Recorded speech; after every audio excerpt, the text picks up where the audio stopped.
ഹേ ആമിയോമിൻ്റെ five diary.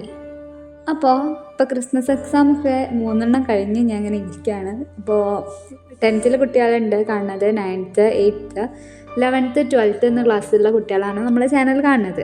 അപ്പോൾ ഞാൻ പഠിക്കുന്നത് ഇപ്പോൾ 11th ക്രിസ്മസ് എക്സാം എന്ന് പറയുമ്പോൾ ഞങ്ങൾ 11th എത്തിയിട്ട് ഫസ്റ്റായിട്ട് ഗവൺമെൻറ്റിൻ്റെ കീഴിൽ വന്ന് എക്സാം എഴുതുന്ന ഇതാണ്.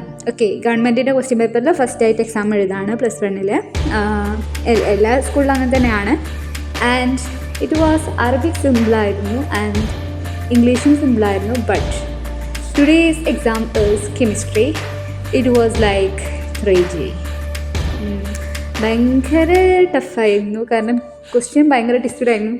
ബട്ട് ഞാനത് ആദ്യം എക്സ്പെക്റ്റ് ചെയ്തിരുന്നു, കാരണം ഞാൻ പഠിച്ചു റിവൈസ് ചെയ്ത് ഒരു 3 പ്രാവശ്യത്തെ റിവൈസ് ചെയ്ത് ക്വസ്റ്റ്യൻസൊക്കെ നോക്കി അതൊക്കെ കഴിഞ്ഞ് ഞാൻ സ്കൂളിലേക്ക് എത്തി. സ്കൂളിൽ നിന്നും റിവൈസ് ചെയ്തെന്ന് പറഞ്ഞാൽ നമുക്ക് പേടിയുള്ള കുറച്ച് പോർഷൻസ് ഉണ്ടാവുമല്ലോ, അതൊക്കെ നന്നായിട്ട് വൃത്തിക്ക് പഠിച്ചു, ഡീപ്പായിട്ട് പഠിച്ചു. ആൻഡ് ഓൾസോ പിന്നെ ഞാൻ എവിടേക്ക് എൻ്റെ ഫ്രണ്ടിനെ കണ്ടു. അതായത് she was my best friend. And അവൾ പറഞ്ഞു ഞാൻ പഠിച്ചു, ബട്ട് ക്വസ്റ്റ്യൻ ട്വിസ്റ്റിലായി വന്നാൽ എൻ്റെ കാര്യം കഴിഞ്ഞ്.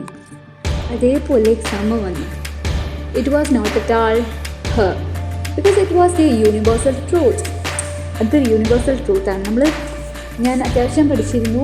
ആൻഡ് ക്രിസ്മസ് എക്സാമിനെ പറ്റി, കെമിസ്ട്രിയെ പറ്റി ഞാൻ ഒരു റിവ്യൂ ചെയ്യണമെന്ന് എനിക്ക് തോന്നി. അതുകൊണ്ട് ഞാൻ ചെയ്തു. ആൻഡ് ഇനി മാത്സാണ് അടുത്ത് വരാൻ പോകുന്നത്. നാളെ ഒരു ഗ്യാപ്പുണ്ട്. ഒന്നാമത് എന്താ വെച്ചാൽ ഗ്യാപ്പില്ല. ഈ ക്രിസ്മസ് എക്സാമൊക്കെ കഴിഞ്ഞ് അതിൻ്റെ ആൻസേഴ്സ് ഡിസ്കസ് ചെയ്യുന്നതായിരിക്കും. അപ്പോൾ നമ്മളെ യൂട്യൂബിൽ ഗോയിങ് ഓൺ ആയിട്ടിരിക്കുന്ന സാധനമാണ് ഉണ്ട്, നമ്മളെ 2026 വിഷൻ ബോർഡ് സെറ്റ്. അപ്പോൾ അതിൻ്റെ 2 വീഡിയോസ് ഞാൻ ഇട്ടിട്ടുണ്ട്. ഇനി ക്രിസ്മസ് എക്സാമൊക്കെ കഴിഞ്ഞിട്ട് അല്ലെങ്കിൽ ഇതിൻ്റെ ഇടയിൽ വരും. അപ്പോൾ നമ്മുടെ ചാനൽ സബ്സ്ക്രൈബ് ചെയ്യാം. Thank you for watching.